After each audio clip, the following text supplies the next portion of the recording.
Well, wow, what a day. Look, I'm looking forward to this show. Dorsey Nunn, Henry. He's an advocate for change.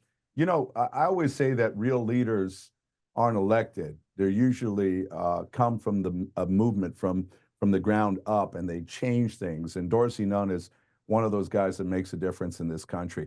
Tell me what you know, what we got going on today. Well, we're very excited to have Dorsey Nunn with us. He's just started a book tour. He began advocating for the rights of California prisoners and their families while incarcerated. He was the co-director of Legal Services for Prisoners with Children.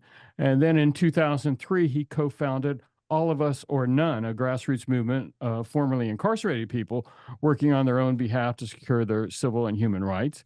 That organization is now the policy and advocacy arm of Legal Services for Prisoners with Children, excuse me. And he's been the executive director since 2011.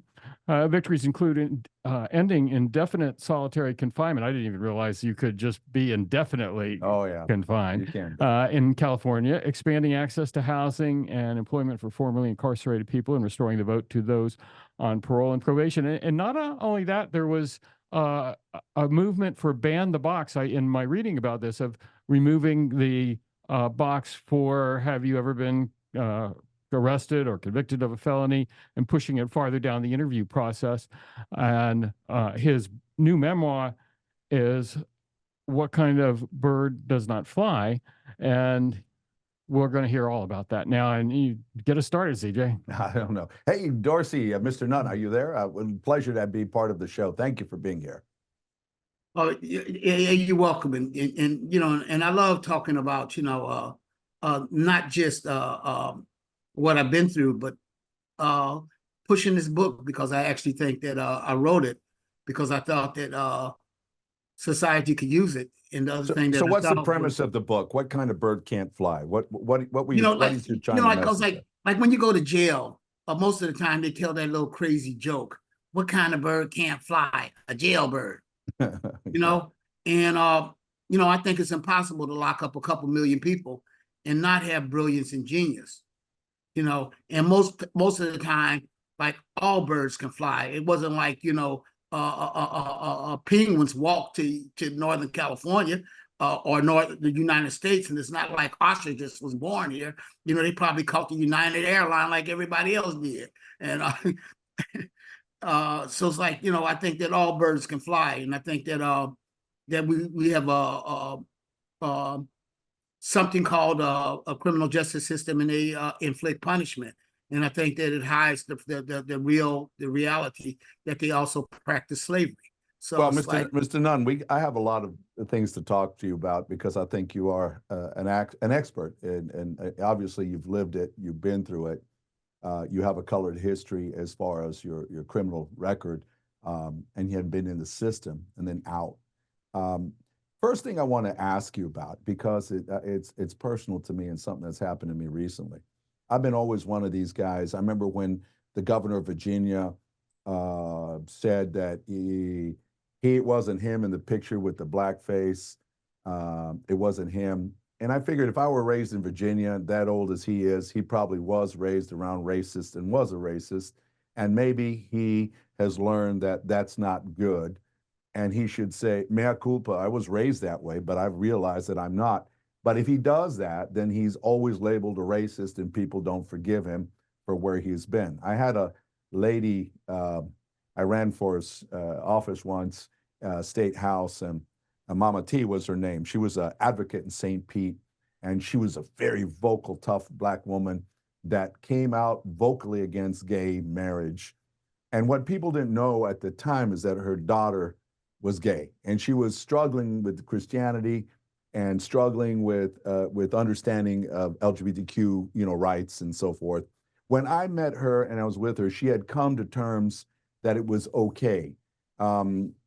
She had come to terms with her daughter, and she had done this a couple of years before. And so when it came out, she was under my employ in my campaign, and all the gay community blew up. CJ is, supporting somebody that's anti-gay. And so when is it that somebody can say, look, I'm a racist and I don't believe that anymore, or been a bad guy that's done bad things because of drugs or this or that, and I'm not that guy anymore.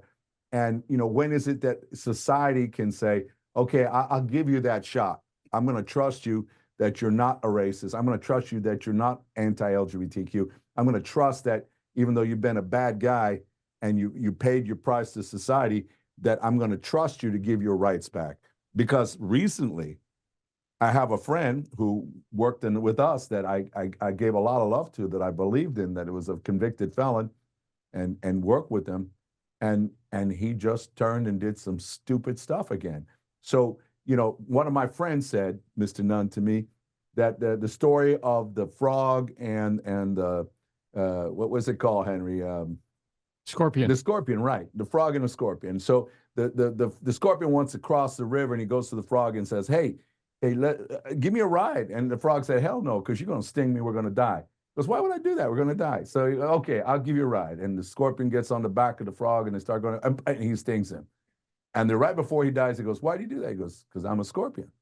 My point is that when we talk about rehab, recidivism, when we talk about changing our ways, I mean, I have people that say, once this way, you're always that way. How do you trust somebody who's a convicted felon?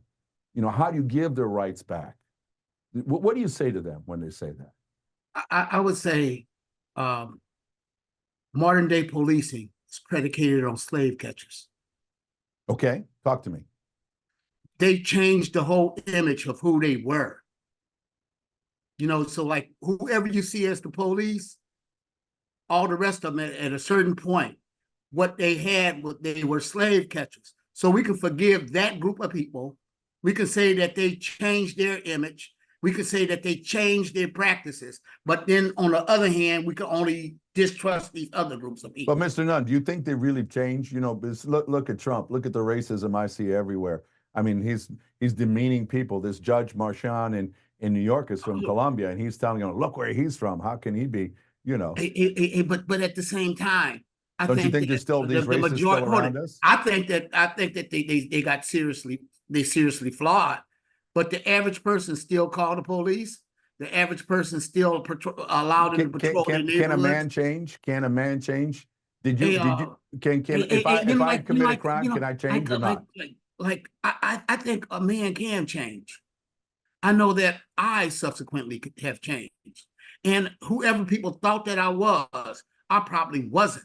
I went to prison for first-degree murder on the murder felony rule, you know. And at the same time that I went to prison, the first time I ever thought about killing anybody, it was in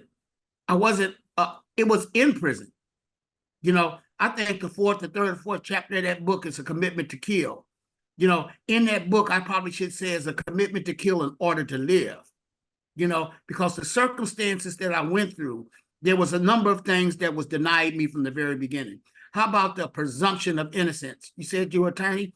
Yes, you sir. know, most people hold that out, the presumption of innocence. I don't necessarily think that presumption apply to Black people. Well, I don't disagree, but I would expand it to Latinos, because that's what we see a lot of. I would explain it to Latinos too, because you know, when they say a person's illegal, no human being's illegal. Matter of fact, it's not a crime. So that you know, it's not a crime to be here without papers, because if it were a crime, you'd have a right to a lawyer.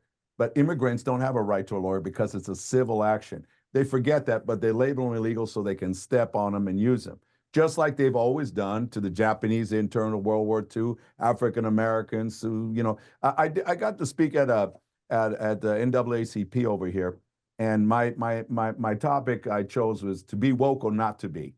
And woke meaning being educated to the history of the United States. I would agree with you 100%. If you look at why there's so many people of color, and I say Black and Hispanics and natives incarcerated, it's because the Constitution is working. If you see why women, you know, still haven't been elected. My wife was Colombian, and she said, I told her that Trump got 3 million votes less than Hillary. And she was, that's not democratic. I said, well, we're not. You know, it's set up for the white, powerful man, not woman. That's how it was originally. A Native American was not human. A Black man is 3/5 human. It's clearly enumerated, clearly said there. So I always had the belief that we can't come together as a nation until we have the shared memory or understanding. White man sees something different than a black man historically and a Latin man. I don't know if you agree with that, but the history is different. They haven't been through slavery and all the other things that the history. Hold it. I think I disagree with you. Please I tell believe me. the people, you know, I believe the people who built the churches in the state of California, all up and down this coast, Okay. I think they were practicing slaves. I think that they were forced, that it was forced labor. You know, so it's like when you're saying that these groups of people hadn't been slavery, it's just various versions of that slavery that they had been engaged in. So you're like, if you see all the missions up down in the state of California, it wasn't like these people were volunteers. Yeah, You yeah. know, Well, we know that the founding of the states and all of Latin America was originated by the paper bulls by the popes of the 1400s that said that, you know, if you were a person of color, if you were a native, you're not human. If you weren't a Christian, you know, right? and how about And they this? treated you that way. Like the 13th Amendment that incorporates involuntary servitude in the practice of slavery Right, in the United States Constitution right. Was preceded by the California Constitution, Article 1, Section 6, that actually incorporated that stuff 14 years earlier. Well, you know that so when they got rid of slavery, they needed the labor in the South, so they just started arresting black people and making them work in the fields till the cotton was picked or whatever, and then they'd release them. They would, you know. So we have a bad history in the country. Now we get to this. I think we can pretty much agree historically how we got here, but now we hear today. You've been incarcerated. You start these programs. You're telling me man, you have 4 attorneys in the last organization that you were part of, and you have a multitude of people working. Tell us a little bit about that, what they do, and I think you said it was legal services for prisoners with children, correct? Or yeah, so like, you know, like stuff that we're known for, some parts of known for is how to stop shackling of pregnant women. You know, what okay. we're known for is ending long-term solitary confinement, because people in California have been serving multiple decades in isolation and in solitary confinement.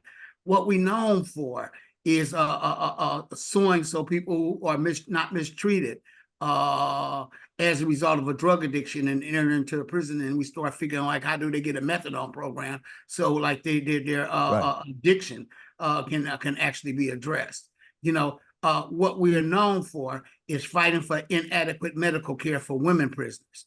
What we are known for is passing propositions like Proposition 17 that restored the right to vote for people on parole. What we're known for is suing the California California Secretary of State, securing the right to people to vote in the county jails. What we are known for is hiring formerly incarcerated people and actually putting them through a policy training so they can actually have a voice, you know, because democracy probably needs somebody that can speak to it that actually had some experience.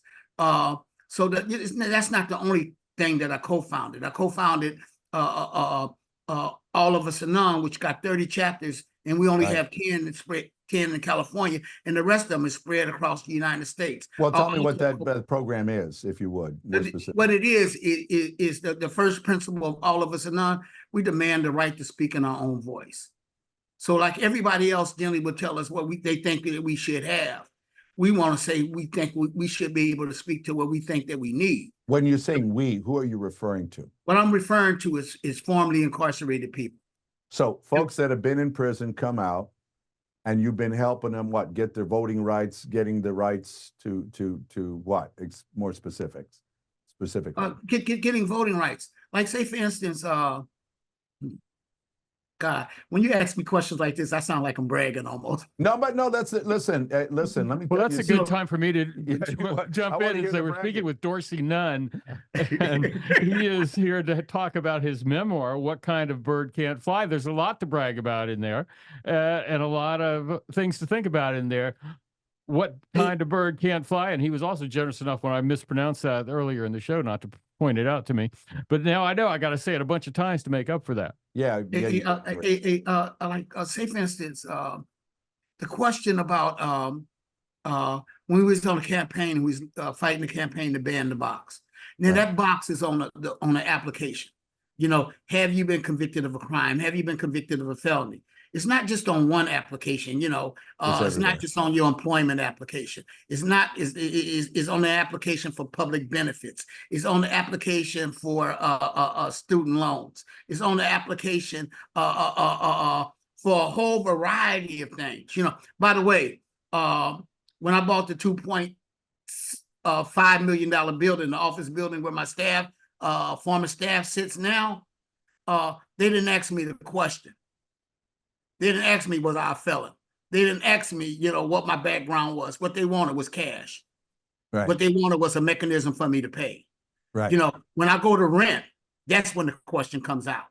You know, when I go to get public benefits, even after paying taxes, I may not have access to it.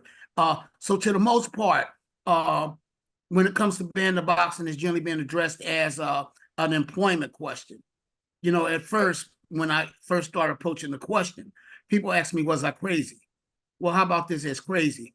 267 million people in the United States stay in the jurisdiction where the boxing has been banned.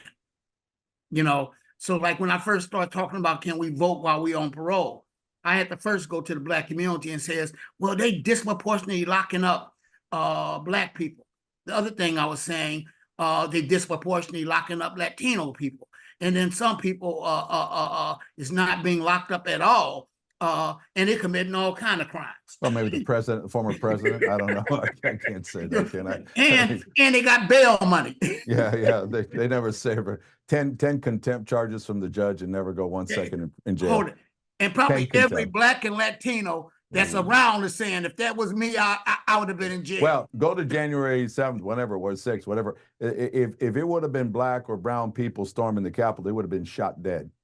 Yeah. They would have been shot dead. Don't tell me they wouldn't have been. Hold on. How about this? I went to the original Million Man March. I seen it was posted up on the buildings. Yeah. If we would have had that activity at the original Million Man March, they would have shot everybody. They would have killed us. There was no doubt about it. They were standing up every building, posted up. There was weapons drawn, and the other thing that I noticed at the Million Man March, we didn't have one fight. Well, you know, was no disorganization. Mr. Nunn, I went to Barack Obama's inauguration. I was below the Capitol, and we wept with happiness. And I thought, okay, the freedom train had arrived. And boy, was I wrong. Boy, was I wrong. I thought things were going to change in a positive way. But I guess history has a way of pushing forward, like the elimination of slavery, and then it comes way back again, you know? Then it comes a little bit again, and then it gets pushed back again. You think while we're taking steps forward, it feels like, you know, we go backwards. I was really hoping, you know, we were going to change things in the country in a positive way. And now I'm having a hard time. Mr. Nunn, you got to figure out how to give me some faith in our fellow Americans, because I don't know, there's some badass people. And I don't mean the ones always in prison. I'm talking about the people that, you know, have power. You know, like, you know, you asked me, could a person change? You know, and I think that they can. Okay. You know, because like I've only spoke about free at last, and legal services for prisons for children. I spoke about all of us none. You know, at one point I was an addict, and I got probably one of the largest drug programs in San Mateo County. So probably for the last 30 years, I've been managing probably 2 multi-million-dollar nonprofits. So you know, so what I may be hearing is that if you give, look, when I've done murder trials, I've won murder trials, and I used to meet with my clients and try to understand why would you kill somebody, you know, that you don't know. I understand if you're in prison, you know, it's a little different, but what is it going to make you feel okay to kill somebody? You have no remorse. And what I thought was a lot of people were raised, I think you're born without racism, you're born without hatred, without this evilness inside. And then the way you're raised, the lack of love from your parents, I mean, there can be a whole list of factors that push somebody, you know, somebody said, well, I was raised and I never had a problem. I said, you ain't them. They don't have your parents. They don't have your money. They don't have your color of your skin. They don't have the same opportunities. They're maybe not as smart. Maybe they're smarter. I don't know. But what I can tell you is we're not all raised equal, right? So if we give people, if we remove the box, as you say, and give them an opportunity, if we show them respect and give them an opportunity, they may change. Is that what I'm hearing from you? You're not going to do that crime. Or do you I think disagree? the first thing that we obligated to do is remove desperation off the table. Remove desperation off the table. That's your next because point. I think that a lot of people are desperate, and I think that through desperation, people make bad decisions. The other question, the other thing, that word that I heard you just jump out at me, you used the word remorse. And, probably, and I had to, over the course of writing this book, I had to clearly examine. In fact, I ran into remorse probably 5 years ago. I mean, real remorse, and I don't think that you can do that, extract remorse while you have a person under the threat of death, have the person up under the threat of a torture or any of that other stuff. Hunger, so when I etc. ran into remorse, I was examining, I knew I regretted my participation in this robbery that led to the death of a man.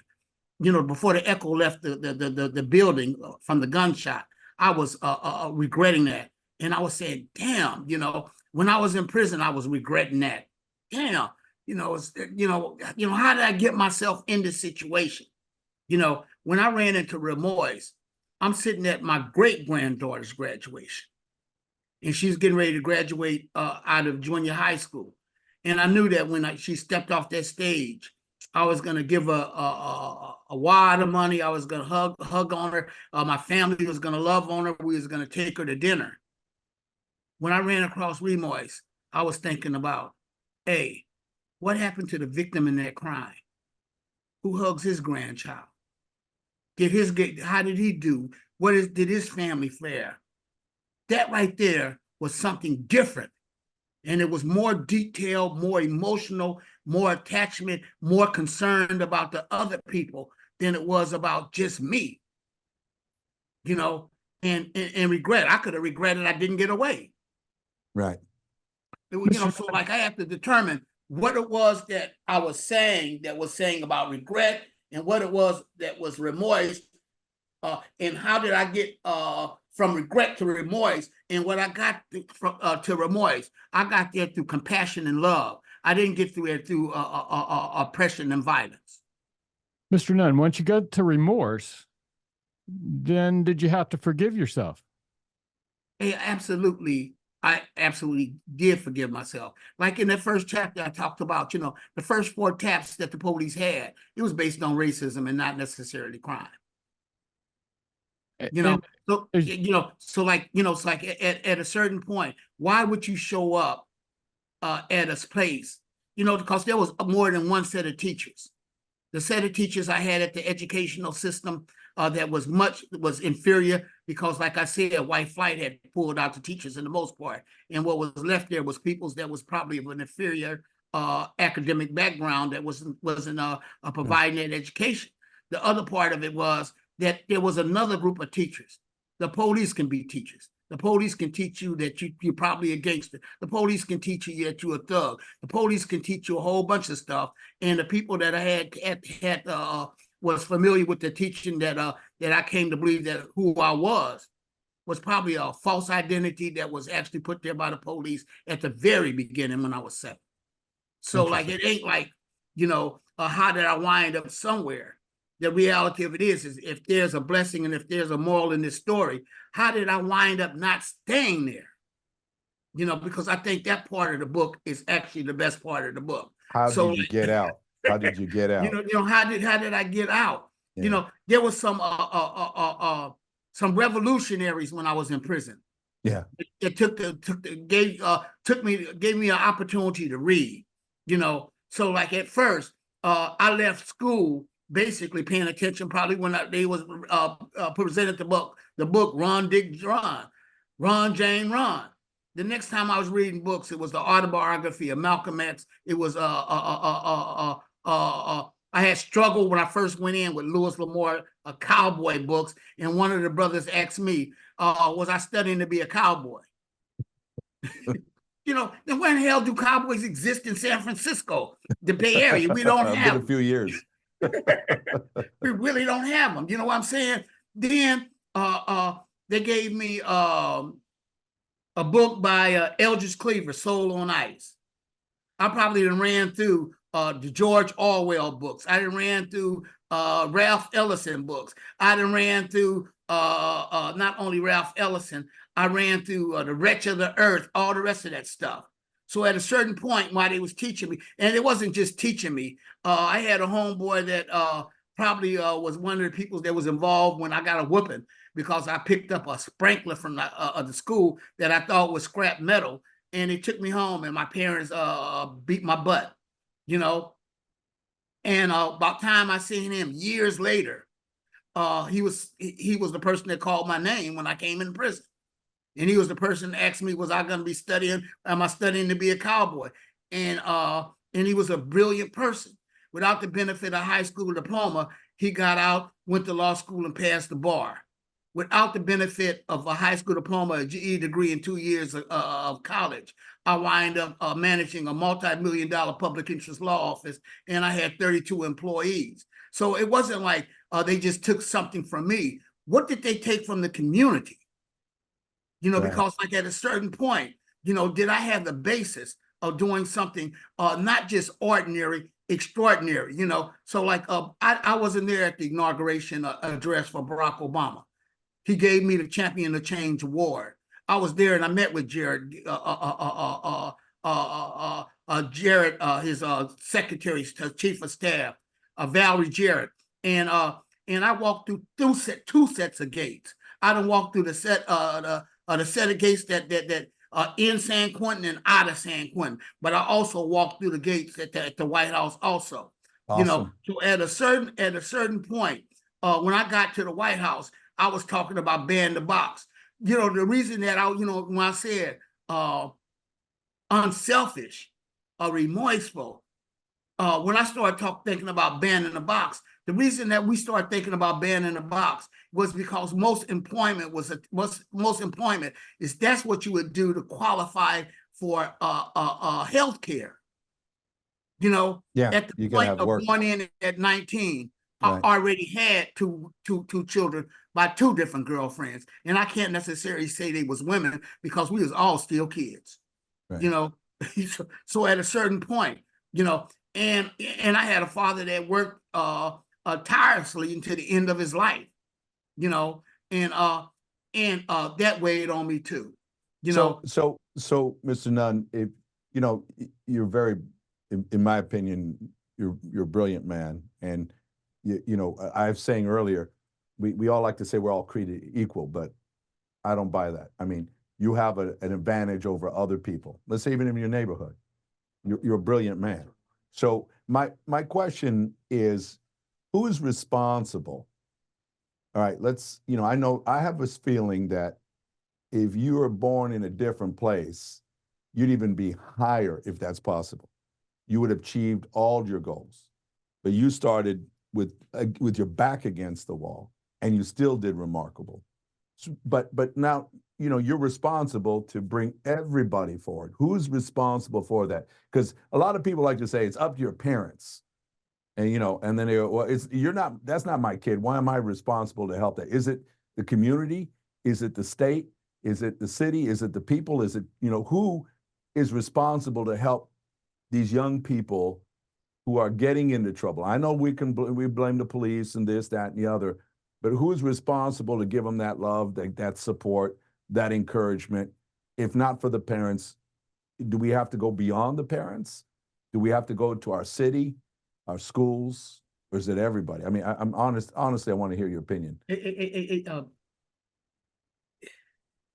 Probably something significant really happened to me after I got out of prison. Okay. Yeah, I'm floating on a raft in a $1 million neighborhood with a private lagoon. Okay. At some friend's house. My friends was lending me their Mercedes Benz. The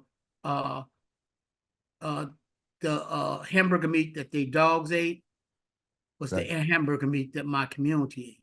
Right. It's cheap, low-grade hamburger meat, low-grade ground beef, And when I was floating on that raft one day, what I came to, it's like it was a very peaceful place. I wasn't being threatened. I had access to, some of the better amenities of life. Right. What I thought about, that access alone wasn't enough. I wanted my own stuff. If there was racism, sexism, and homophobia, and all the rest of the isms, who's responsible for repairing that? Who's responsible for making that change? You are first. Absolutely. Okay, That's what I came to. That's what I came to. So when you ask me that question about, all this other stuff, like say for instance, in that first chapter, the first bicycle I ever got for Christmas, the police took it. Right. Right.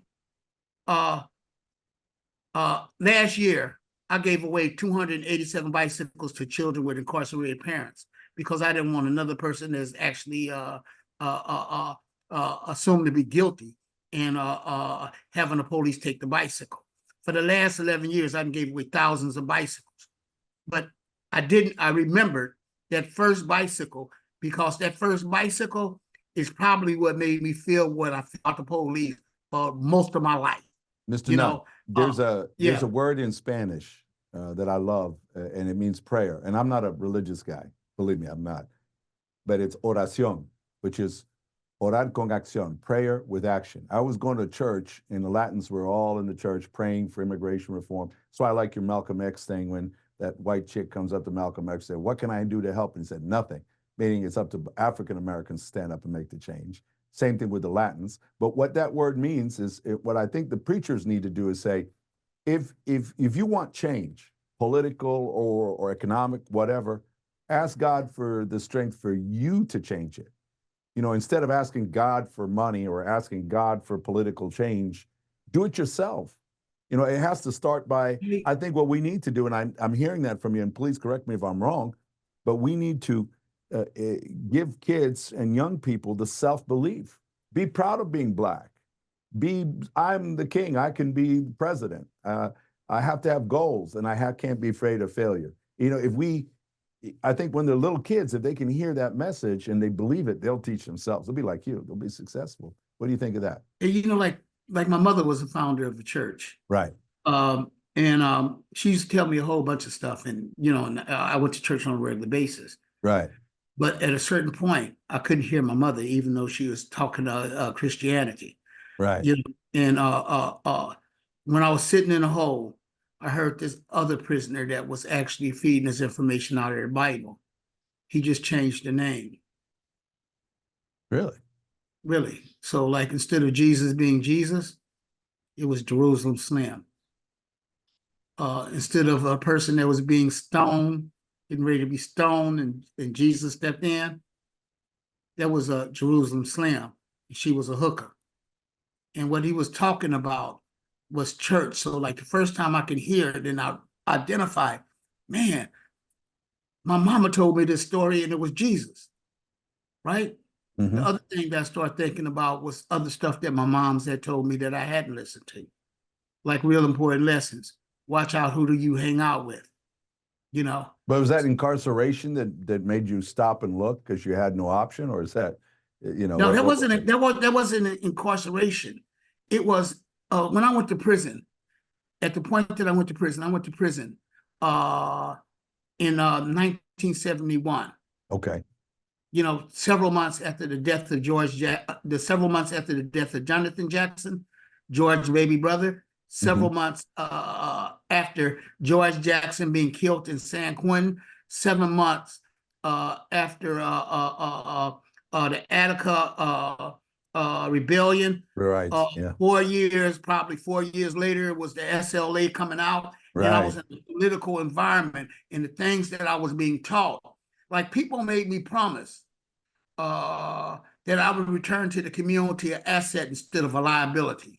Was that Blank Panthers and all that part of that all culture? that stuff. So like, Yeah, they was okay. teaching us how to read. They was Right. doing other stuff. And Okay.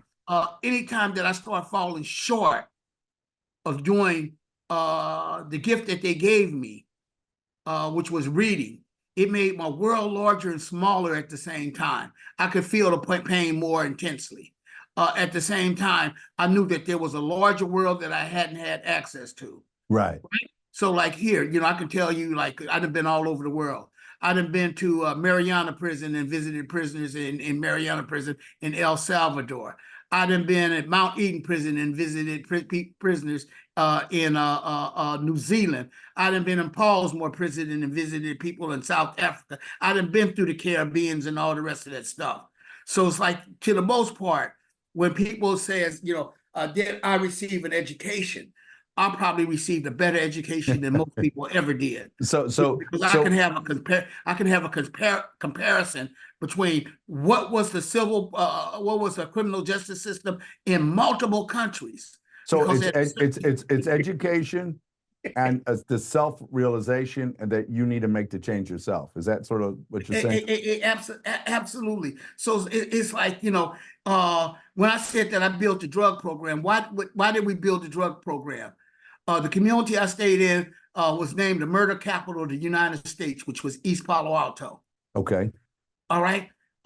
What we did, some of us who had went to prison and had actually been trained by other people that the society didn't like, and we thought that we had a greater obligation, and we committed ourselves to doing something. The thing that we committed to was ending the crack epidemic. We was trying to stop the AIDS pandemic. That crack stuff was bad. I mean, easy, cheap, and screw your life. I'm telling you, right? People don't realize. And the other thing that we was doing was trying to stop perpetual violence in our community. Mr. Nunn, you're an amazing man. I wish we'd have more time. The technology allows us to be together today, also creates a problem where we can't have more time sometimes. But you could spend more time with his word if you get that book. What kind of bird can't fly? Right? Absolutely. And I encourage people to read it, but not only read it, do something that's great, because like I've heard many people talked about they would die for the cause. What I ultimately learned that I would live for the cause and actually produce change. So send another person in prison that book. I like that. Hey, Mr. Nunn, it's an honor to meet you, sir. And life well lived. You've done a lot, and but I also think it's because you're a special man. I really do, because it's like only certain people can hit the curveball. Only certain people can run like a certain way, and only certain people can come from where you've come and done what you've done. How about this? Just as a different slant. A lot of people tell me that I'm special. They just don't know the community that I come from. There's a lot of special people. Absolutely. And particularly when white people tell me how articulate and bright I am, what I actually think in the back of my head is that they calling up my other homies niggas. That's a good point, man. Just want to serve you right. Yeah. Well, I was never the smartest, brightest, or handsomest person in any prison. But I'll tell you what, if we could have more people that follow that idea of oración, that look for themselves to make the change. We need in the Latin community. If you want to get rid of all the crap, the Latins got to stand up and vote and participate and make the change. African Americans the same way. And I don't understand why we can't all be together, black and brown and others together, to make the change in this country, because that's the only way it's going to happen. Hey, right now I'm standing in my house was purchased on February 10th, 1968. When I moved back in and took control of the house from my parents, it was $84,000. Me and Mr. Lopez that stays across the street, we already got a pledge. We ain't going nowhere. We ain't letting them run us out of the community. And the house that I had for $84,000 is now costing $1.5 million. Yeah, well, you live in California. So some of us is, I'm on a black and brown street. I'm glad. Let's change the world, Mr. Nunn, and one step at a time. It's been an honor talking with you. Henry is incredible. Yeah. Yes, he is. Thank you. Thank you. Have a Thank good you. one. Thank you for being on the show.